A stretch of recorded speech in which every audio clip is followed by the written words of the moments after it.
या ठिकाणी आपण पिंपरी चिंचवडमधील सर्वात ज्येष्ठ फॅमिली डॉक्टर जे कुटुंबाच्या आरोग्याशी संबंधित काम करतात आणि पिंपरी चिंचवडमधील सर्वात ज्येष्ठ असे सन्माननीय डॉक्टर चंद्रकांत वाळके सर यांच्या आपण कन्सल्टिंगमध्ये आहोत। कुटुंबाचा जो हॉरोस्कोप आहे, आरोग्य कुंडली जी आहे, त्या अनुषंगाने नवीन नवीन योजना, नवीन नवीन आरोग्य उपक्रम असे त्यांच्या ह्या एकूण करिअर विषयी सांगता येईल असे चंद्रकांत वाळके सर यांच्याशी आपण संवाद साधतोय। नमस्कार सर। नमस्कार। नमस्कार सर, तुमच्या ह्या फॅमिली फिजिशियन या करिअरच्या अंतर्गत तुम्ही कधीपासून सुरुवात केली प्रॅक्टिससाठी आणि काय सांगाल तुमच्या करिअर संदर्भात सर? आता करिअर संबंधित सांगायचं म्हणलं तर मी आता गेले 36 वर्ष ह्या ठिकाणी फॅमिली फिजिशियन म्हणून मी प्रॅक्टिस करत आहे। हे प्रॅक्टिस करताना माझ्याशी मला बरेच असे हे आले की अनुभव आले की ज्या याच्यामध्ये अनुभवातून मला असं वाटायला लागलं की बऱ्याच वेळा असं मला वाटायचं की मी डॉक्टर म्हणून मी समाजाकरता काय करतोय, मी फक्त एका डिसीजला ट्रीटमेंट देत असतो, पण प्रत्यक्षात एका पर्सनला ट्रीटमेंट देणे ही फार वेगळी गोष्ट आहे। आपण डिसीज ट्रीट करतो, आजारापासून मुक्तता आपण मिळू शकतो, पण आजार न येण्याकरता काय करावं या अनुषंगाने मग पहिल्यांदा मी एक MCT म्हणून माझी एक संस्था आहे, त्याला मेडिकल कॅपा ट्रस्ट हे केलेलं आहे। या याच्यामध्ये प्री डायग्नोसिंग आम्ही करत असतो। त्या याच्यानंतर मग असं जे करता करता करता माझ्या डोक्यात असे वेगवेगळ्या जेव्हा आयडिया आल्या तेव्हा मी DVPSC म्हणून मी एक संस्था चालू केली। आता ह्या संस्थेमध्ये मी अशा रीतीने बघितलं होतं की DVPSCचा अर्थच असा घेतला, डॉक्टर वाळकेस प्रिव्हेंटिव्ह हेल्थ केअर चालू झालं, डॉक्टर वाळकेस प्रिव्हेंटिव्ह हेल्थ केअर। आणि त्या डॉक्टर वाळकेस प्रिव्हेंटिव्ह हेल्थ केअर याच्यामध्ये काय की आपण जर बघितलं की आपण 2 गोष्टी करता डॉक्टरांच्याकडे जातो। पहिली गोष्ट म्हणजे आपण जातो ते आजारातून मुक्तता मिळण्याकरता, आणि दुसरी गोष्ट आपण जे जातो ते डॉक्टरांच्याकडे ह्या गोष्टी करता जातो की ज्याला इन्व्हेस्टिगेशन ओरिएंटेड प्रिव्हेंटिव्ह ट्रीटमेंट म्हणतात। म्हणजे अशा बऱ्याचशा कंपन्या आहेत की त्यांच्या एक्झिक्युटिव्हला किंवा त्यांच्या वर्करला अशा काही सवलती देतात की तुम्ही वर्षातून एकदा सगळ्या तपासण्या करून घ्या, आणि त्या तपासण्या केल्यानंतर त्या तपासण्यामध्ये तुम्हाला काय आढळतं त्या ह्याच्यावरनं तुम्ही ट्रीटमेंट घ्या। आणि त्यांच्या पॅनलमध्ये बरेचसे चांगले डॉक्टर आहेत, तज्ज्ञ डॉक्टर आहेत, आणि त्या तज्ज्ञ डॉक्टरची ट्रीटमेंट घेऊन ते आपण त्याप्रमाणे आजारमुक्त होण्यास त्यांना मदत होते। माझ्या डोक्यामध्ये असा एक विचार आला की ह्या 2 गोष्टी करता तर आपण नेहमी डॉक्टरकडे जातो, पण एखादा हेल्दी माणूस जो सर्वार्थाने त्याला कोणताही आजार आता या घडीला नाहीये, तो माणूस जर डॉक्टरांच्याकडे गेला आणि तो ह्या कारणाकरता गेला की मला परत आजारच होऊ नये, आणि आजार न होण्याकरता मी काय करायला पाहिजे, आजारी पडून तर जातोच, आजारी याच्याकरता आपण इन्व्हेस्टिगेशन पण करतो, पण आजार न पडण्याकरता काय करायला पाहिजे। मग त्या याच्यामध्ये मी बऱ्याचशा माझ्या मित्रांच्या बरोबर नंतर मी बरंच त्याच्यावरती वाचन करून आणि हे करून मला असं लक्षात आलं की आपल्याला आजारमुक्त होण्याकरता अगदी 2-3 गोष्टी जर आपण नीट केल्या तर आपण आजारापासून मुक्त होऊ शकतो। त्यातली पहिली आणि फॉरमोस्ट गोष्ट जर आपण विचार केली, माझ्या अंदाजानुसार, आता मी लहान डॉक्टर आहे, पण मला असं एक वाटतं की आपले 70 ते 80% रोग आहे ते मानसिकतेतून येतात। आपण मानसिकता आपली जर कमकुवत असेल आणि आपण मानसिक आजाराने किंवा आपल्याला मध्ये नकारात्मक जर विचार येत असतील तर आपल्याला आजारी पडल्यासारखं वाटतं आणि मग आपण आजारी होतो, आणि त्या ह्याच्यातून स्ट्रेस डायबिटीज, स्ट्रेस हायपरटेन्शन किंवा हार्टचे प्रमाण जे आहे ते वाढत जातं। मग मी असा विचार करताना मी असं ठरवलं की मग आपण ह्याच्यावरच घाला का नाही घालायचं, आणि त्या दृष्टीने मग मी सुरुवात अशी करताना डॉक्टर वाळकेस प्रिव्हेंटिव्ह हेल्थ केअर जेव्हा मी काढलं त्या ह्याच्यामध्ये मी एकच करतो की जे माझ्याकडे पेशंट येतात, मग तो आजारी पडून येऊ, आजारी न पडता येऊ, कसा जरी आला तर त्याची पूर्ण तपासणी होते, ज्या ह्याच्यामध्ये त्याचं हाईट, वेट, BMI हे ते वगैरे सगळं काढून, आणि डॉक्टर आठवले म्हणजे पिडियाट्रिशियन मुंबईला होते, आता नाहीत ते, पण त्या यांच्याकडनं मी जेव्हा आयुर्वेदिक शिकलो आणि आयुर्वेदामध्ये वात, पित्त, कफ या अनुषंगाने आपण प्रत्येक प्रकृतीची जाणीव आपल्याला येते आणि प्रत्येक प्रकृती आपण ओळखू शकतो। या याच्याकरता मग मी काय केलं की तो पेशंट आला की त्याचं काउन्सिलिंग करताना त्याच्या प्रकृतीकडे मी जास्त लक्ष द्यायला लागलो।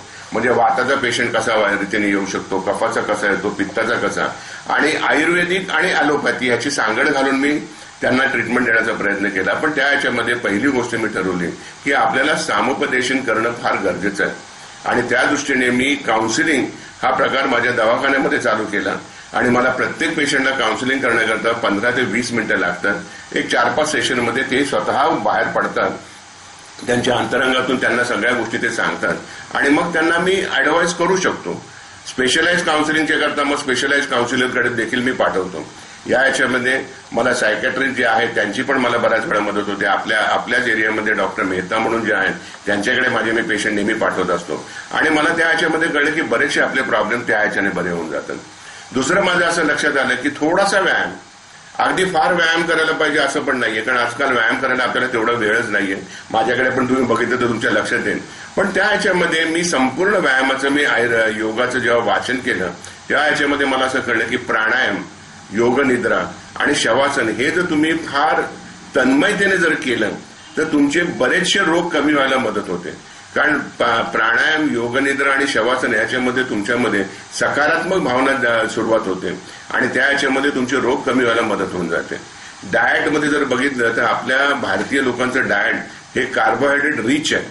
म्हणजे आपल्याकडे कोणी पाहुणा आला की आपण त्याला पोहे, शिरा, उपीट किंवा असं काहीतरी देतो आणि इव्हन प्रेम करणं म्हणजे काय खायला घालणं, हे माझ्या घरापासून ते सगळ्या घरामध्ये हेच असतं की आपलं एकमेकांच्या बद्दल जर प्रेम दाखवलं तर तुम्ही काय घेणार आणि काय नाही या याच्यामध्येच आपलं हे होऊन जातं.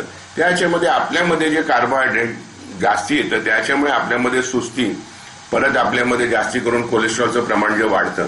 कारण मी असंच एकदा मॅच बघत असताना माझ्या एक असं लक्षात आलं की आपली जी मुलं आहेत म्हणजे क्रिकेटर जे आहेत ते सकाळी लंच सेक्शन पर्यंत भयंकर चांगलं खेळतात आणि लंच सेक्शनच्या नंतर त्यांचं खेळणं ढेपाळतं. मग मी विचार केला असं होण्याचं कारण काय, जे लंच पर्यंत चांगलं खेळतात, एवढं सायंटिफिक म्हणजे अगदी ह्याच्यामध्ये टेक्निकल पॉईंट प्रमाणे खेळतात आणि आता का नाही खेळत. तेव्हा माझ्या असं लक्षात आलं लंचमध्ये आपली लोक रोटी खातात आणि ती लोक जास्ती करून प्रोटीन्स खातात. चिकन लेग खाल्ला किंवा स्टेक खाल्ला, हे जे खाल्लं की त्या ह्याच्यामध्ये त्यांच्या ह्याच्यामध्ये प्रोटीन जास्ती येतात आणि आपल्या ह्याच्यामध्ये कार्बोहायड्रेट आणि इट्स अ डिक्टमिन. आपल्या ह्याच्यामध्ये मेडिसिनमध्ये आपण म्हणतो की excess of carbohydrate gets converted into fat and fat in crisis gets converted into glucose. तर आपलं जेव्हा आपलं फॅट जास्त येतं तर आपल्याला सुस्ती येते. आणि मला हे पण नंतर मी ऑब्झर्व केलं की आपण लग्नामध्ये गेलो, श्रीखंड किंवा जिलबी किंवा पुरणपोळी खाल्ली की आपल्याला झोप येते. नॉनव्हेज डाएटच्या नंतर झोप येण्याचं प्रमाण बऱ्याचशा प्रमाणात कमी होतं, पण त्याच्याबरोबरीने आपण बटर खाल्लं तर येऊ शकते. मग त्या ह्याच्यामध्ये मग मी एक केलं की आपण डाएटवर मग जरा पुस्तकं वाचायला सुरुवात केली आणि डाएटच्या ह्याच्यातनं असं लक्षात आलं की आपण कार्बोहायड्रेट फ्री किंवा जेवढं कमी कार्बोहायड्रेट करू त्याच्यामुळे आपल्यामध्ये एनर्जी लेवल वाढत जाते. मग तो मी त्यांना डाएटच्या बाबतीमध्ये सांगतो. आणि सगळ्यात इम्पॉर्टंट गोष्ट म्हणजे फॅमिली कम्युनिकेशन. आजकाल डॉक्टरांच्या ह्याच्यामध्ये त्यांच्या फॅमिलीबरोबर त्यांचं फॅमिली कम्युनिकेशन होत नाही आणि इकडे जे कामगार वस्ती आहे किंवा इंडस्ट्रियल एरिया आहे, इंडस्ट्रियल एरियामध्ये अगदी तुम्ही बराच वेळ तुम्ही बिझी राहिल्यामुळे तुमचं फॅमिलीशी कम्युनिकेशन होत नाही. मुलगा क्लासला जातो, तो क्लासला कुठे जातो, काय जातो, किंवा रविवारी एकदा म्हणजे हे जर होत असेल की आपण रविवारी एकदा कुठं सहलीला जायला पाहिजे. पण आपल्या पिंपरी चिंचवडमध्ये सहल म्हटल्यानंतर एक तर गोल्डन पाम, नाही तर गोल्डन करी, नाही तर रत्नलोक, अगदीच जास्त वाटला तो ग्रँड एक्झॉटिका, सिट्रस, ह्या हॉटेलमध्ये आपण पिकनिकला जातो. That's a wrong thing. पिकनिकला जायचं म्हटलं तर तुम्ही दही ताकाची पिकनिक करा, गप्पा मारत बसा. हे जर केलं तर तुमची एकमेकांच्या बद्दलची अटॅचमेंट जर एकदा जास्ती आली तर फॅमिलीमधनं तुम्हाला सपोर्ट मिळून तुमचे बरेचसे प्रॉब्लेम ते सॉल्व्ह व्हायला तुम्हाला मदत होते. आणि ह्या याच्यामध्ये मी अत्यंत गर्वाने एक गोष्ट मी सांगू शकतो जी माझ्या बाबतीमध्ये झाली होती. मी एमबीबीएसला जेव्हा मी ऍडमिशन घेतली होती तेव्हा माझा पहिला वीक पॉईंट होता ते माझे इंग्लिश बरोबर नव्हतं. कारण मी व्हर्नाक्युलर मीडियम मधला होता, मराठी मीडियम मधलं होतो आणि तिकडे गेल्यानंतर इंग्लिशमध्ये बोलणं आणि हे करणं हे मला जमत नव्हतं. त्यामुळे माझं पूर्ण एमबीबीएसचं शिक्षणाचे जे काय माझे लेक्चर व्हायचे ते मी आईबरोबर डिस्कस करायचो. तिच्याशी मी मराठीत बोलायचो. याला फिमर म्हणतात, फिमरचं असं हे आहे, इकडे हा मसाला आहे, ते मसाला आहे, हार्टच्या बाबतीमध्ये. आणि ती तिचं काम करता करता नुसतं हुंकार द्यायचे, हा असं बरोबर बरोबर बरोबर. मग तिनेच मला एकदा सांगितलं की तू अशा कोणत्या मैत्रिणीशी तू मैत्री कर जिला इंग्लिश येतंय आणि तिला सांगायचं की तू हसत जा. आणि आईच्या सांगण्याप्रमाणे मी केलं आणि नंतर मग मला इंग्लिश यायला लागलं. 4-5 महिन्यानंतर मी इंग्लिशमध्ये लेक्चर देखील देऊ शकलो. म्हणजे मला असं वाटतं की हे जे कम्युनिकेशन होतं, I had a very good communication with my mother. वडिलांच्या बरोबर वडील रागेट असल्यामुळे तेवढं कम्युनिकेशन नव्हतं, पण तरी देखील जो होतं त्या ह्याच्यामुळे मी आज जो काही बिघडलो म्हणजे मी घडलो तो त्यांच्यामुळे, बिघडलो मी माझ्यामुळेच बिघडलो असणार. तर मला असं वाटतं की आपलं फॅमिली कम्युनिकेशन, सामुपदेशन ह्या जर गोष्टी जर असतील त्याचप्रमाणे मी माझ्याही घरामध्ये हे केलेलं आहे. आता काय होतं की व्यवसायाच्यामुळे माझ्या घरामध्ये माझ्या बायकोचं आणि त्या माझ्या मुलांचं कम्युनिकेशन जास्ती आहे. पण तरी पण मला जेव्हा वेळ मिळतो तेव्हा कम्युनिकेशन होतं, पिकनिक होतात आणि त्या ह्याच्यामुळे तुमचे बरेचसे प्रॉब्लेम सॉल्व्ह व्हायला मदत होते. जर तुमचे मानसिक विकार जर कमी झाले तर मला नाही वाटत मग आजारी पडण्याचं म्हणजे कोणतं आहे, टायफॉइड हे ते वगैरे वगैरे असे.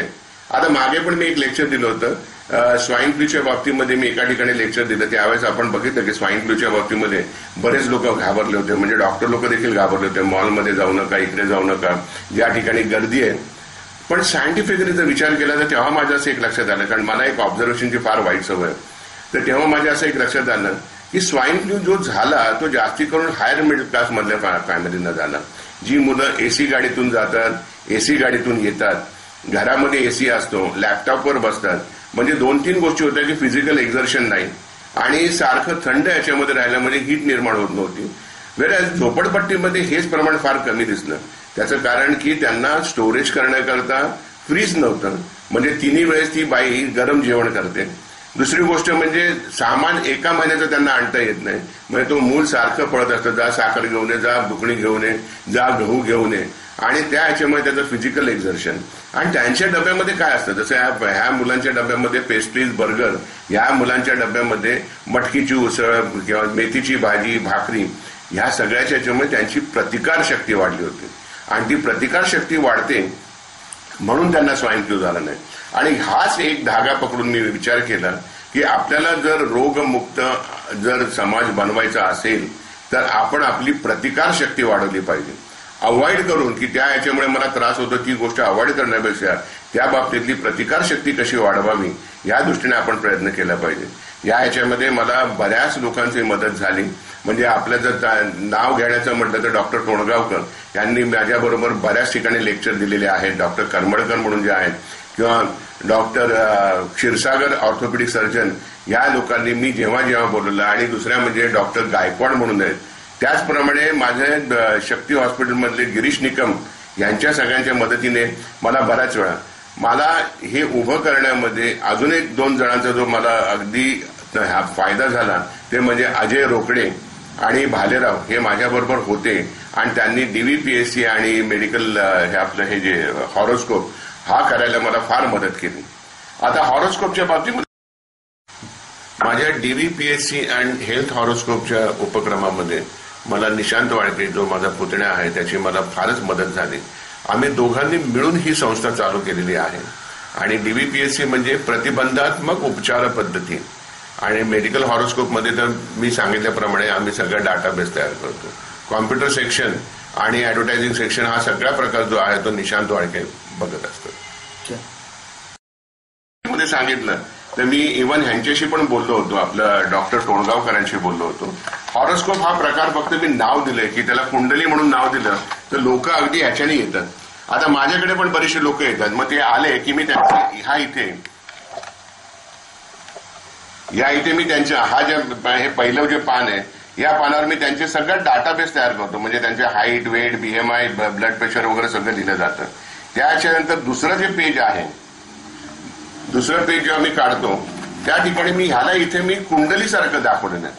म्हणजे कुंडली नाही येते ऍक्च्युली त्या ह्याच्यामध्ये. म्हणजे स्वतः नंतर आई, वडील, बहीण, भाऊ, आईच्या साईडचे, वडिलांच्या साईडचे यांना कोणते कोणते रोग आहेत आणि त्याप्रमाणे ह्या फॅमिलीमध्ये तुम्हाला हे रोग होऊ शकतात. याला प्रिकॉशनरी मेजर तुम्ही काय करू शकता किंवा वर्षातून एकदा कोणती इन्व्हेस्टिगेशन करायची हे मी सांगतो. आता याचा फायदा कसा होतो, एक तर पेशंटला फायदा होतोच, पण आपल्याकडचे जेवढे म्हणून कन्सल्टंट आहेत, अगदी नावं घ्यायची म्हटली तर डॉक्टर अजित यादव पासून सगळे जे आता फिजिशियन आहेत, डॉक्टर PK जोशी हे एवढे बिझी आहेत की त्यांना हे सगळं करायला वेळ नाही. मग त्यांच्याकडे जर समजा पेशंट हे सगळं घेऊन गेला तर त्यांनी एका नजरेत त्यांना कळते की बा यांच्या घरामध्ये हे आजार आहेत. आणि त्या ट्रीटमेंटच्यामुळे माझ्या थोड्याशा मदतीच्यामुळे त्या लोकांना ट्रीटमेंट द्यायला जर फायदा झाला तर आपला पिंपरी चिंचवड आपला कोणताही एरिया जो आहे तो रोगमुक्त व्हायला अगदी मदत होऊनच जाईल ना. आणि मी नेहमीच बघितलेलं, ह्या सगळ्या लोकांना बघितलं, आम्ही सगळ्यांच्याकडे मी जात होतो, हे फार बिझी आहेत. त्यांचं बिझी पण जे आहे ते थोड्याफार प्रमाणात त्यांना मी जर हे केलं की बाबा यांच्या घरामध्ये हे आहे म्हणजे हे होऊ शकतं, ते आहे म्हणजे ते होऊ शकतं, या प्रकारे जर केलं तर त्या ह्याच्यामध्ये मला वाटतं की तो त्यांना अगदी पूर्णपणे तो फायदा होऊ शकतो. दुसरं, पेशंटच स्वतःला कळतं किंवा मला आता समजा आईला जर डायबिटीस आहे म्हणजे 40% चान्सेस आहेत की त्याला डायबिटीस होऊ शकतो. आई आणि वडिलांना जर आहे तर त्याला 80% चान्सेस आहेत की त्याला डायबिटीस होईल. आता डायबिटीज झाल्यानंतर त्यांनी त्या डायबिटीस पासून मुक्तता कशी करायला पाहिजे, की आपल्याला डायबिटीस होऊ नये या बाबतीमध्ये पण मी सांगतो. माझे एक पेशंट आहे, मी आता नाव घेत नाही कारण त्यांना आवडेल ना आवडेल, तर माझे एक पेशंट जे आहे ते डायबिटीस त्यांना 8 वर्षापासून आहे, पण एकही गोळी घेत नाही. एकही गोळी घेत नाहीत म्हणजे त्याच्यामध्ये असं हे नाहीये की त्यांना ते गोळी घ्यायची नाही म्हणून नाही. मी त्यांना सांगितलं डायबेटिक डाएट, फार सोपं डायबेटिक डाएट सांगितलं त्यांना, आणि त्याच्यानंतर मी म्हटलं की तुम्हाला एक्सरसाइज करायला पाहिजे. माझ्याकडे जेव्हा ते आले होते तर त्यांचं वजन होतं 95 किलो. म्हटलं 95 किलोला जे इन्सुलिन सिक्रिट होते ते सफिशियंट नाहीये. हे इन्सुलिन जे आहे ते सफिशियंट 60 किलोला आहे. त्यांनी 58 किलोपर्यंत वजन कमी केलं आणि त्यांच्या सगळ्या गोळ्या बंद झाल्या. त्याचप्रमाणे ते बरोबर एक्सरसाइज करतात आणि ते झाल्यानंतर 3 महिन्यातून एकदा माझ्याकडे काउन्सिलिंगला येतात. आणि दुसरी गोष्ट म्हणजे जर समजा कुठे लग्न ह्याच्यामध्ये जर गेले आणि त्यांनी थोडंफार श्रीखंड जिलबी खाल्ली तर गाडी तिथेच ठेवतात आणि तिकडनं ते चालत येतात. म्हणजे एक्स्ट्रा ग्लुकोज ते कन्झ्युम करतात. आपण हेच सांगत असतो, आपण हे सांगायला आपल्या यांना वेळ नसतो. म्हणून मी म्हटलं की आपण जर समजा कन्सल्टंट आणि पेशंट याच्यामधला जर दुवा झालो मी, आणि त्याच्यामध्ये ही जे हे आहे मी त्यांना अगोदर जर दिलं आणि त्यांच्याकडनं आलेला ऍडवाइस मी त्यांना फक्त कॅरी फॉरवर्ड जर केला तरी देखील समाजसेवा बरीच होऊ शकते आणि समाजामध्ये आपण रोगमुक्त समाज तयार करू शकतो असं मला वाटतं. धन्यवाद सर. या ठिकाणी NSCC स्पोर्ट्स YouTube चॅनलला आपण जी माहिती दिली त्याबद्दल आपला हार्दिक आभार. धन्यवाद.